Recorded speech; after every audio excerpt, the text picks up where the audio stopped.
Hi friends, I'm Scot Giles, and welcome to PowerTalk, my podcast here on Facebook Live and YouTube.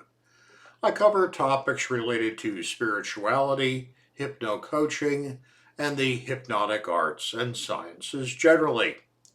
If you would like to know more about my professional work or sign up for my free e-newsletter, Powerlines, check out my website, which I'll tag at the end of this video. Today, I want to talk about the practice of self-hypnotism. Now, there are enormous advantages that can come to you if you maintain a regular discipline of doing self-hypnosis. If you're doing that, you don't need to do meditation as a discipline because the hypnosis will fill the same psychophysiological role, although of course you can do both. I personally do. I use self-hypnotism when I have a specific goal in mind, like teaching a difficult class or passing an exam or something of that nature, and I use more general mindfulness meditation for stress management globally. Now, there are probably an infinite number of ways to do self-hypnotism, but the central idea behind all of them is that you first relax and then you do something to get an idea about a change you want to make into your unconscious mind. Different practitioners will have their favorite methodologies.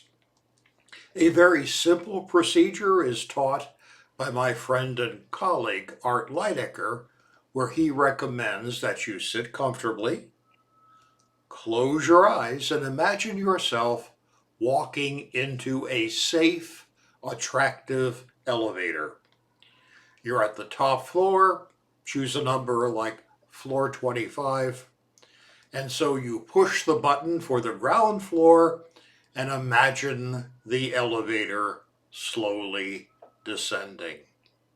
When you arrive, the doors open, and then you do something to push that message into your unconscious mind. You might repeat an affirmation to yourself. You might imagine yourself in some beautiful, safe place. You might see the future that you'd like to happen appear on a movie screen in front of you, or you might just allow yourself to daydream about what you would like to happen, and they will all work. When you're done, you return to the elevator and ascend back to where you were, open your eyes, and that completes the exercise. Art Leidecker used to teach this to all of his clients and students, and it's a fantastic technique because a person can use it to work on new issues after the consultation with a hypnotist has been completed. Another way you can do this is if you've ever worked one-on-one or even in a small group with a professional hypnotist, because one of the easiest ways to practice a self-hypnotic discipline is simply to use recordings from sessions with a hypnotist, or simply in your imagination, recall the feeling, the voice, and imagery of those sessions. Put yourself back there in your mind's eye, resting in the trance chair, and then imagine new things that you might want to program your mind to help you achieve. Now, it's not even necessary to use images in your mind to do self-hypnotism if you'd rather not. One of the very first professional hypnotists decided against using imagery at all. Instead, he taught a way that simply used affirmation, reciting a suggestion to yourself while in the relaxed state.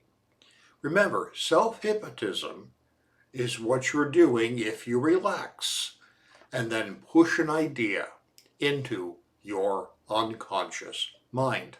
It doesn't matter how you relax. You can use the elevator or any other relaxing image.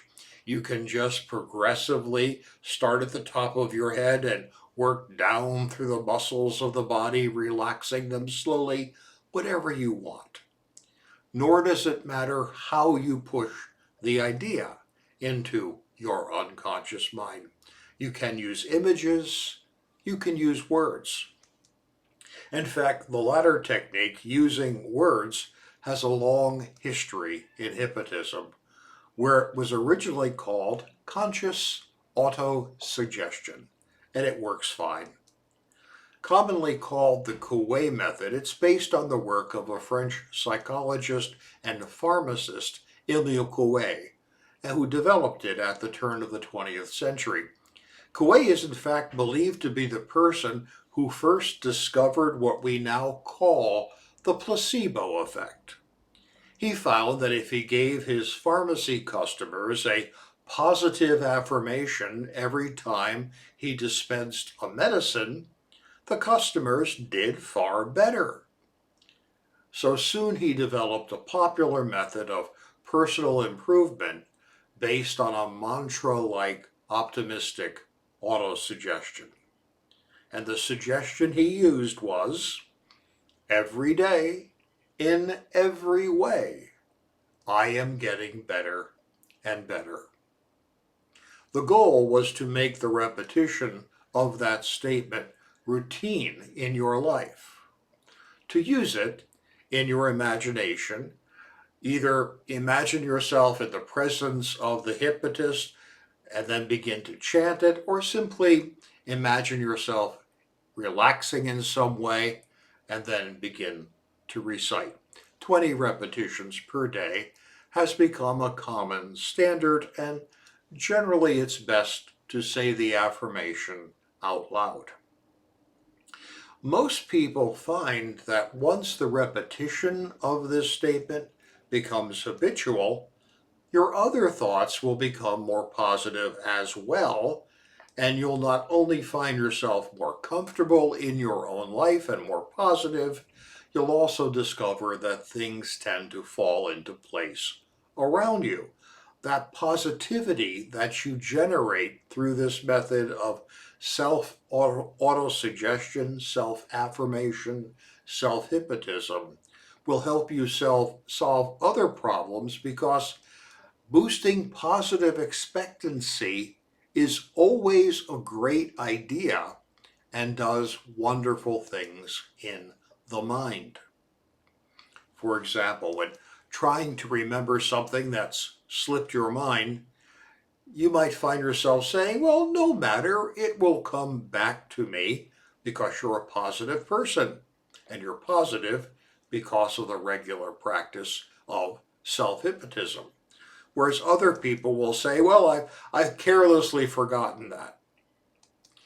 You'll find that if you are positive, the information will come back to you more often than not if you've created a reserve of positive expectation in your unconscious mind through the regular practice of some form of self-hypnotism.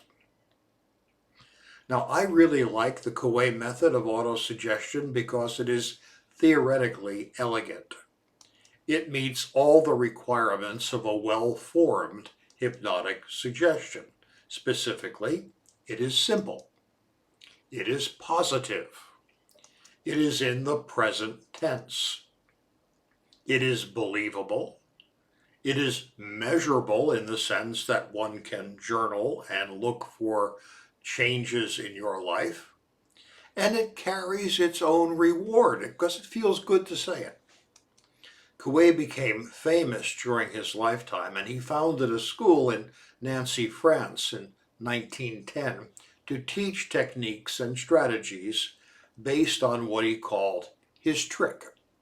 Students from that school became the first consulting hypnotists, and within a few years, self-hypnotism as conscious autosuggestion spread around the world. Perhaps you would like to give this method a try. I do recommend it. However, whether or not you embrace Coué's method, use Art Leidecker's descending elevator image, or simply select some other way of relaxing yourself, all this should give you an idea about how to proceed, pushing positive information into your relaxed mind to penetrate through to the unconscious process, which is the greatest goal-achieving mechanism ever evolved. Hey, thank you for your time and attention today. I'll be back next week with another talk on a different subject, and I'd like to invite you to join me. It does help me if you let others know about my videos, so please like, share, and subscribe. And as always, if I can be of help to you, feel free to reach out through email, my website, or my Patreon channel. Stay well and stay safe.